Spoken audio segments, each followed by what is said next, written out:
আজ 25শে মার্চ বুধবার হঠাৎ ট্রেনের দুর্ঘটনা বলার কারণ ভোর 5টা 30 তারকেশ্বর থেকে ছেড়ে আসা ট্রেনটি হঠাৎ করে দিয়ারা প্ল্যাটফর্মে ঢোকার মুখে আটকে পড়ে।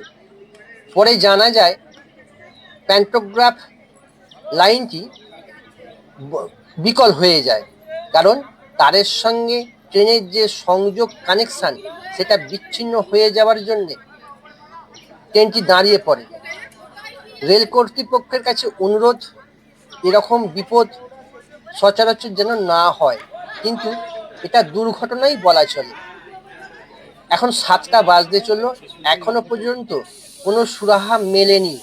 তারা নিশ্চয়ই চেষ্টা করছেন ঠিকই, কারণটা হচ্ছে এই যে ট্রেনটার প্যান্টোগ্রাফ ভেঙে পড়ার জন্য ট্রেনটি বহুক্ষণ দাঁড়িয়ে আছে। যারা ভোরে কাজে যান বা মাঠের কাজে হোক বা কোনো কারখানার কাজে হোক, তাদের খুবই অসুবিধে হচ্ছে।